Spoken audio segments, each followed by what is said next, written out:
Good morning. You are listening to Florida Commercial Real Estate Radio. I am your host, Doug Dennison, and we are broadcasting from beautiful St. Augustine, Florida, the nation's oldest city at WFOY 1240 AM studios.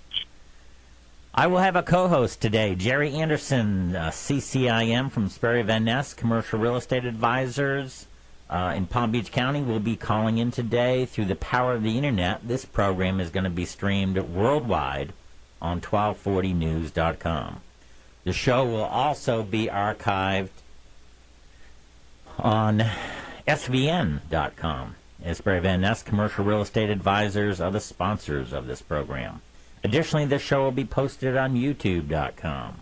We're going to be talking about commercial real estate, different commercial real estate markets across the state of Florida.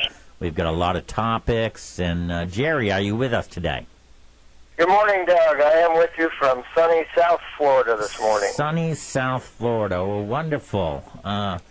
Before we even get to the show, I want to talk about last week's show. And we had a great guest that was an expert in the medical office facilities, and we got a call from one of the listeners, and they hooked up with the real estate broker, and he's looking to move his medical practice. I just thought that was a wonderful thing, Jerry.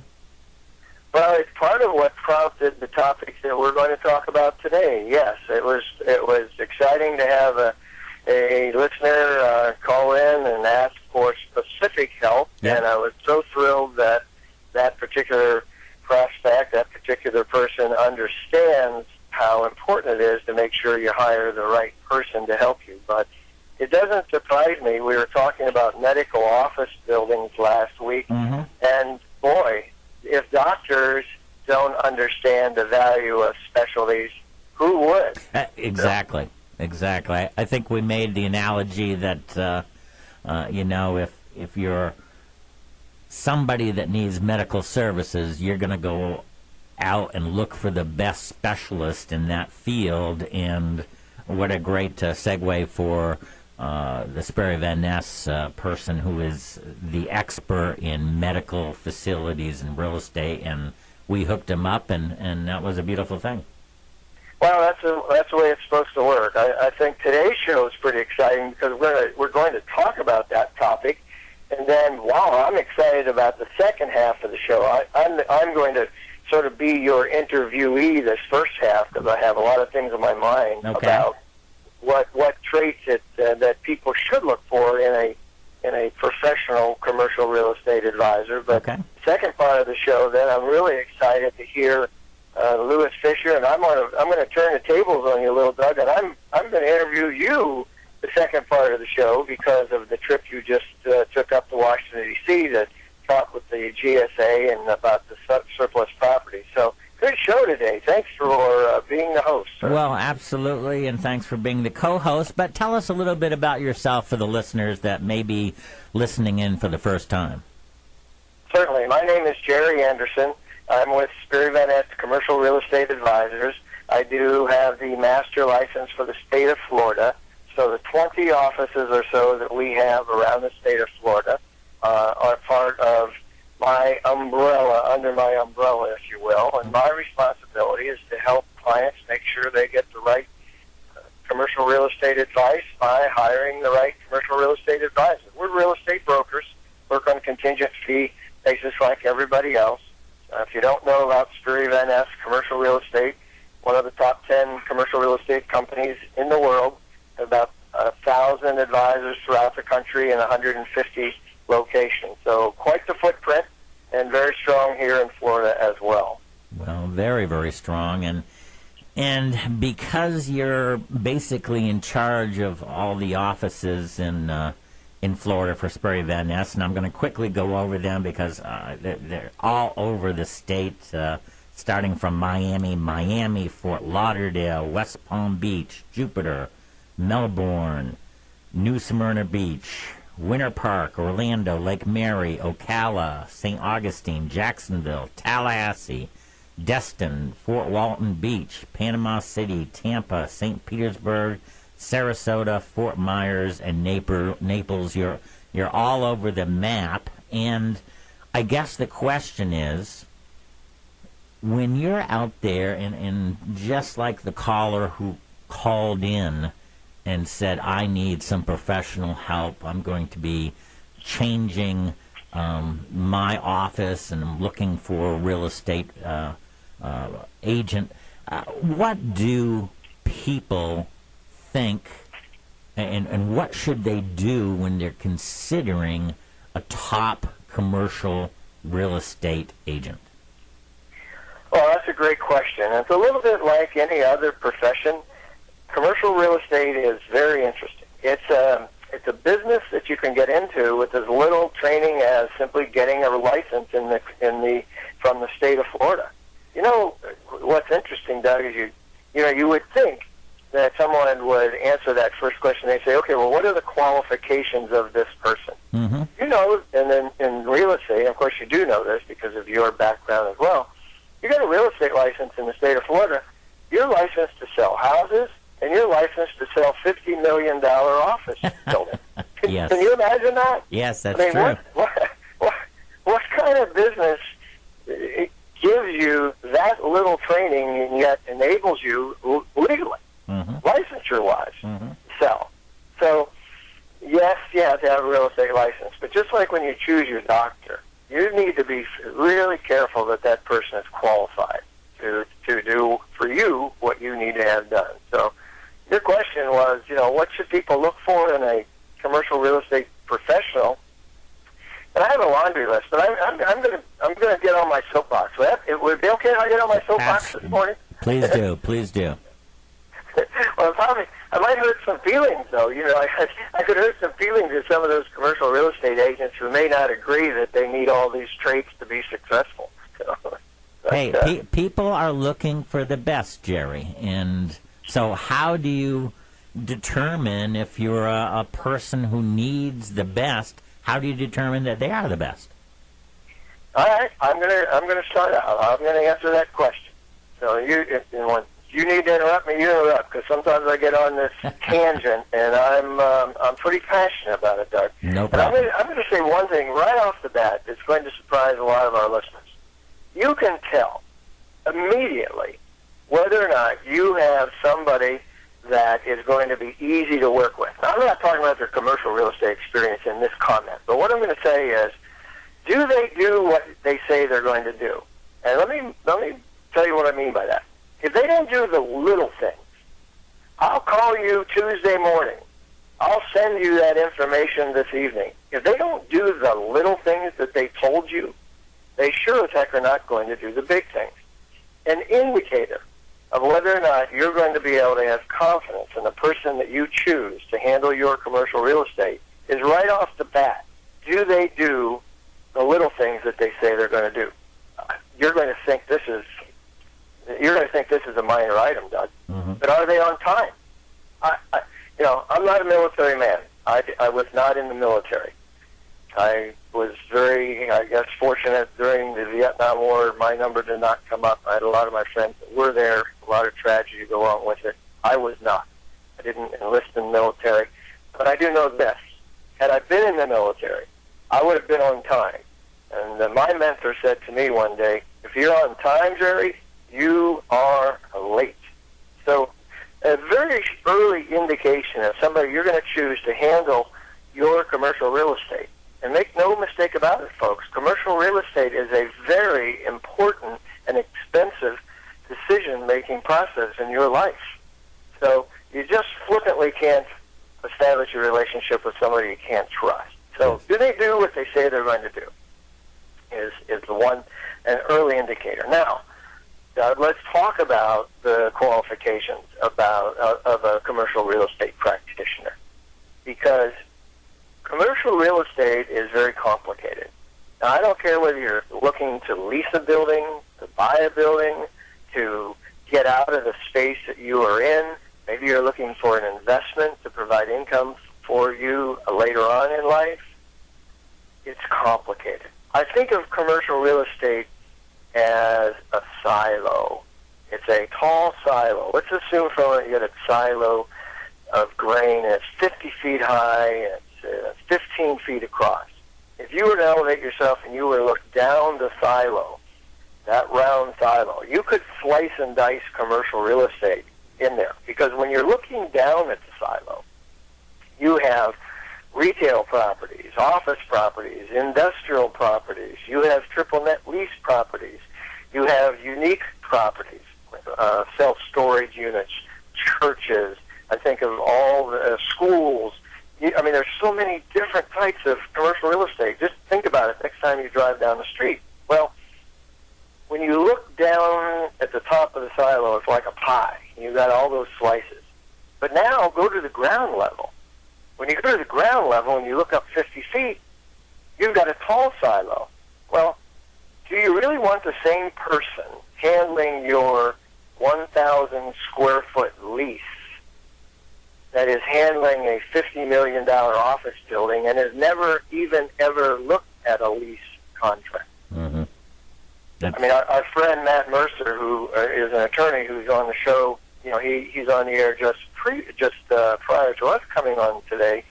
You know, he would talk about the contractual agreement that your attorney needs to look at, and he's going to say, you know, you better have a practitioner, a business person that understands that. So, when you look at that silo and you realize how complicated, how deep, how wide, and how segmented the commercial real estate industry is, you really need to pick someone that specializes in the need that you have. If you need to open a medical office building, don't hire somebody that only works in the shopping center area. Right.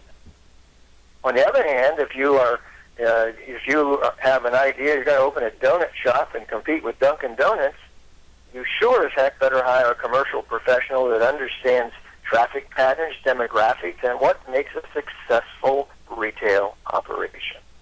So that specialization helps an awful lot. And how do they get that specialization? Do they, I mean, obviously, once you get your first job, you grow from that, you learn from that, but how do you get more training in that specific field?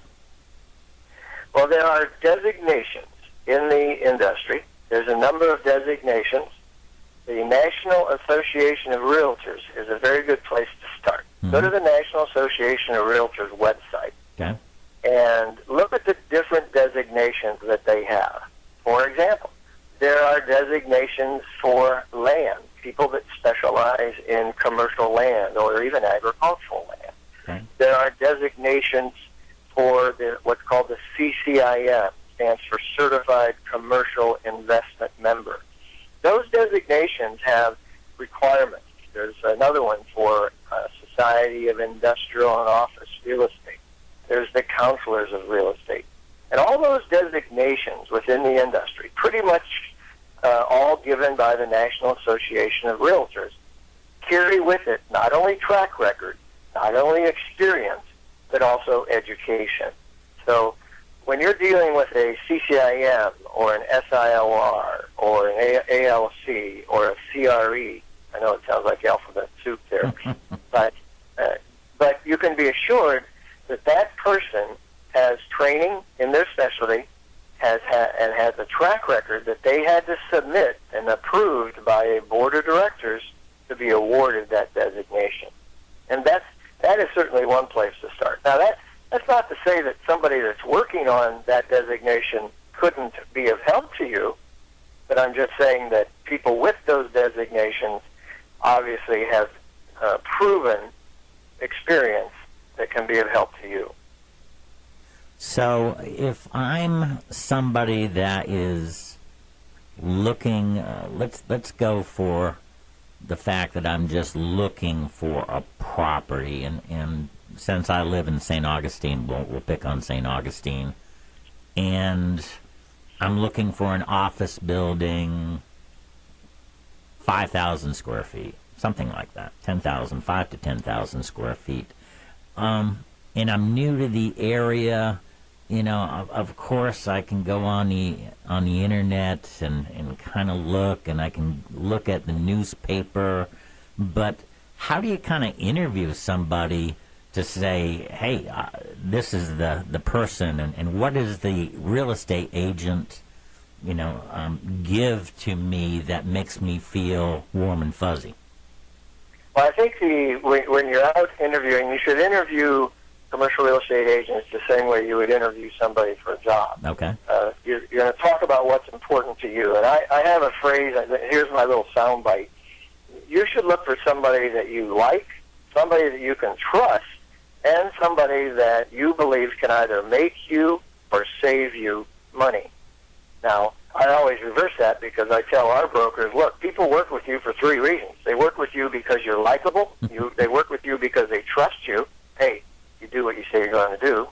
And three, they work with you because you either make them or save them money. So in your interview process, go to the other side of the table now as a client, think about, do I trust this person? Do they have a track record? Are they likable? Do I think they can make me or save me money? And those are the questions that you have to weave into your interview process. And you want people that are assertive, not aggressive.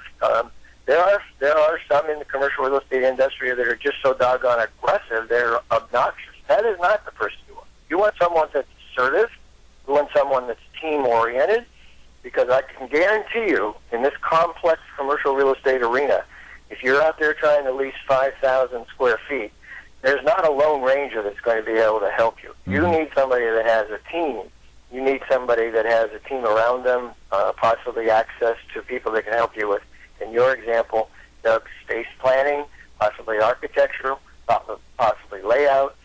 Certainly needs to have an attorney that's going to be part of that team if you as a client don't have an attorney. Mm-hmm. So those all come into play when you choose your commercial real estate practitioner.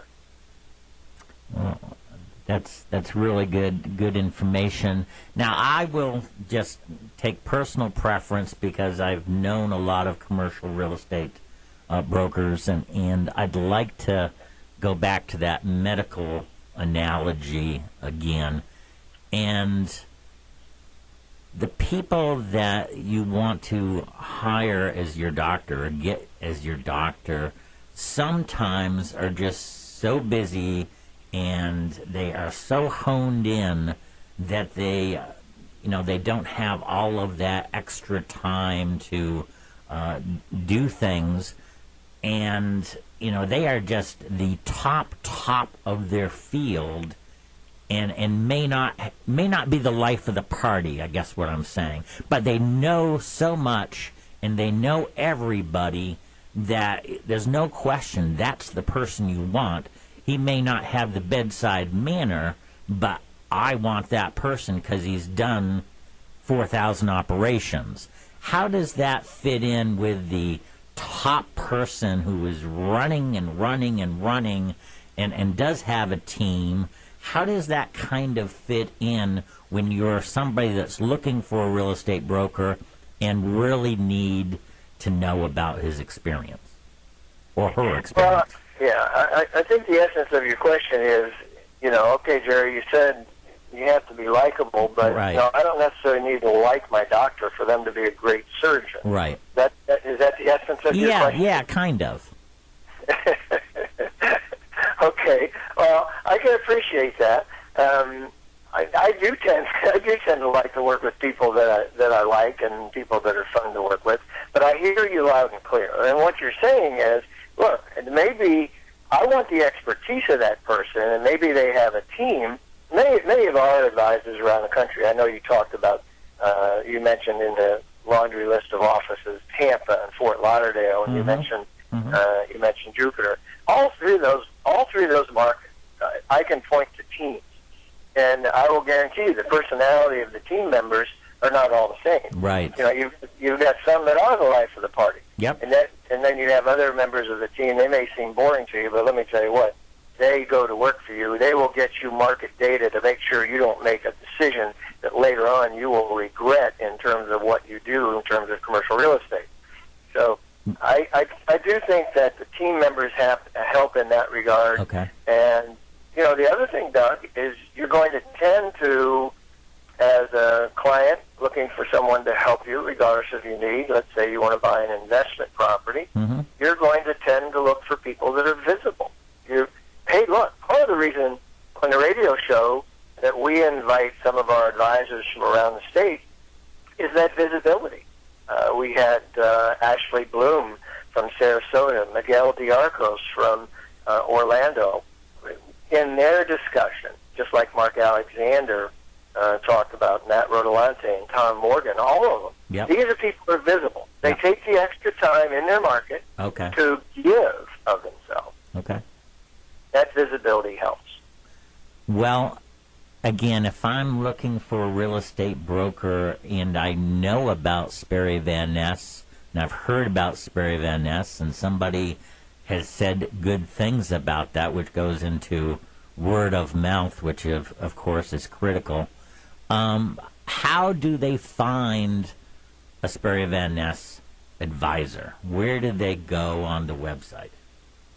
Well, today the internet is so strong for us. A website for our Florida advisors, it's very easy, SVN Florida. S as in Sierra, V as in Victor, N as in November, Florida.com. And on that website, you'll see all of our offices, you'll see all of our advisors, you'll see their bios, you'll see the listings, in other words, their inventory that they carry, what they specialize in. And the same holds true for nationwide, svn.com, which is our national website, svn.com, will help you anywhere else. But in Florida, it's svnflorida.com. Okay.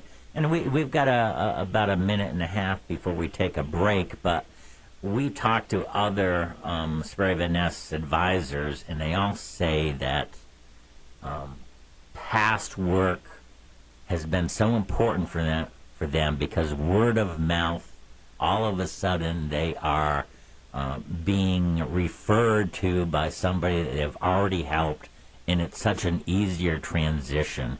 How does that happen? And the trust must be so good to have somebody refer one to another person. Well, you do. You know, you think about handing off a client that you have worked hard to get a relationship with. But my phrase in that, my soundbite, Doug, is that work hard as a professional. And now I'm talking to our brokers and talking to the advisors. Work hard to do more business with fewer people. In other words, do such a great job with your clients that they want to hire you over and over and over again. That's very good. That's excellent. I like that a lot because I have always believed that if you do a good job for one person, it will end up being 5, 10 more deals, and having somebody tell somebody else that you are the best is infinitely better than you telling somebody that you are the best. So, really good thoughts. Again, how do people get a hold of you, Jerry? Easiest way for me is email jerry.anderson@svn.com. jerry.anderson@svn.com. Very good. And again, I thank you for being the co-host. This is the Florida Commercial Real Estate Radio Show.